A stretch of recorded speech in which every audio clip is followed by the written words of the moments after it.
Hello, my name is Abel, and I am from Solid Rock Baptist Academy in Ontario, California, and I will be delivering a famous speech called Give Me Liberty or Give Me Death by Patrick Henry.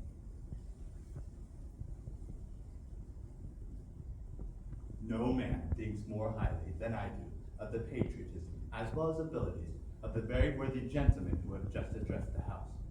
But different men often see the same subject in different lights, and therefore I hope it will not be thought disrespectful to those gentlemen if, entertaining as I do, opinions of a character very opposite to theirs, I shall speak forth my sentiments freely and without reserve. This is no time for ceremony. The question before the House is one of awful moment to this country. For my own part, I consider it nothing less than a question of freedom or slavery, and in proportion to the magnitude of the subject ought to be the freedom of the debate. It is only in this way that we can hope to arrive at truth and fulfill the great responsibility which we hold to God and our country. Should I keep back my opinions at such a time, through fear of giving offense, I should consider myself as guilty as treason towards my country, in an act of disloyalty toward the majesty of heaven, which I revere above all earthly kings. Mr. President, it is natural to man to indulge in the illusions of hope. We are apt to shut our eyes against the painful truth and to listen to the song of that siren till she transforms us into beasts. Is this the part of wise men engaged in a great and arduous struggle for liberty? Are we disposed to be in the number of those who, having eyes, see not, and having ears, hear not the things which so nearly concern their temporal salvation? For my part, whatever anguish of spirit it cost, I am willing to know the whole truth, to know the worst, and to provide for it. I have but one lamp by which my feet are guided, and that is the lamp of experience. I know of no way of judging of the future but by the past. And judging by the past, I wish to know what there has been in the conduct of the British ministry for the last 10 years to justify those hopes with which gentlemen have been pleased to solace themselves in the House. Is it that insidious smile with which our petition has been lately received? Trust it not, sir. It will prove a snare to your feet. Suffer not yourselves to be betrayed with a kiss. Ask yourselves how this gracious reception of our petition comports with those warlike preparations which cover our waters and darken our lands. Are fleets and armies necessary to a work of blood and reconciliation? Have we shown ourselves so unwilling to be reconciled that force must be called in to win back our love? Let us not deceive ourselves, sir. These are the implements of war and subjugation, the last arguments to which kings resort.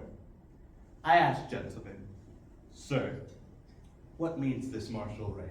If its purpose be not to force us to submission, can gentlemen assign any other possible motive for it? Has Great Britain any enemy in this quarter of the world to call for all this accumulation of navies and armies? No, sir, she has none. They are meant for us, they can be meant for no other. They are set over to bind and rivet upon us those chains which the British ministry have been so long forging. And what have we to oppose them? Shall we try argument?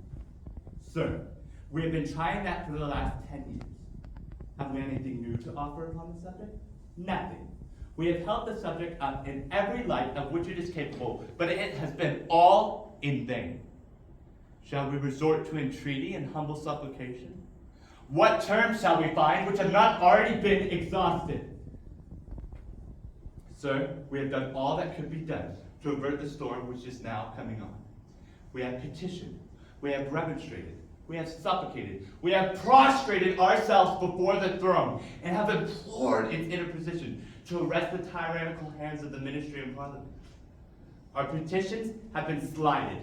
Our remonstrances have produced additional violence and insult. Our supplications have been disregarded, and we have been spurned with contempt from the foot of the throne. In vain, after these things, may we indulge the fond hope of peace and reconciliation. There is no longer any room for hope. If we wish to be free, if we mean to preserve inviolate those inestimable privileges for which we have been so long contending, if we mean not basely to abandon the noble struggle in which we have been so long engaged, in which we have pledged ourselves never to abandon until the glorious object of our contest shall be obtained, we must fight.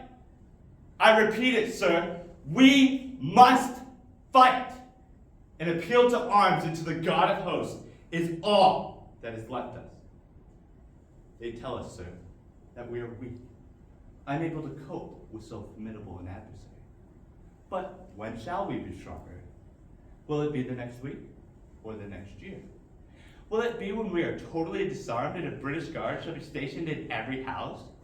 Shall we gather strength by a resolution and inaction? Shall we acquire the means of effectual resistance by lying supinely on our backs and hugging the delusive phantom of hope until our enemies have bound us hand and foot? Sir, we are not weak if we make a proper use of those means which the God of nature has placed in our power. 3 millions of people armed in the holy cause of liberty, and in such a country as that we possess, are invincible by any force which our enemy can send against us. Besides, sir, we shall not fight our battles alone. There is a just God who presides over the destinies of nations, and who will raise up friends to fight our battles for us. The battle, sir, is not to the strong alone.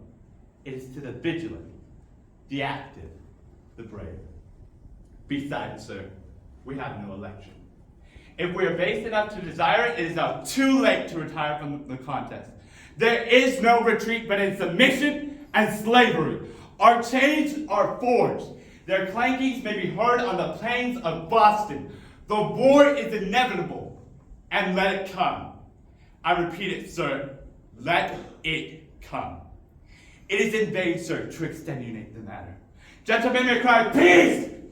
Peace! But there is no peace. The war is actually begun. The next gale that sweeps from the north will bring to our ears the clash of resounding arms. Our brethren are already in the field. Why stand we here idle? What is it that gentlemen wish? What would they have? Is life so dear, or peace so sweet, as to be purchased at the price of chains and slavery? Forbid it, Almighty God! I know not what course others may take, but as for me, give me liberty or give me death!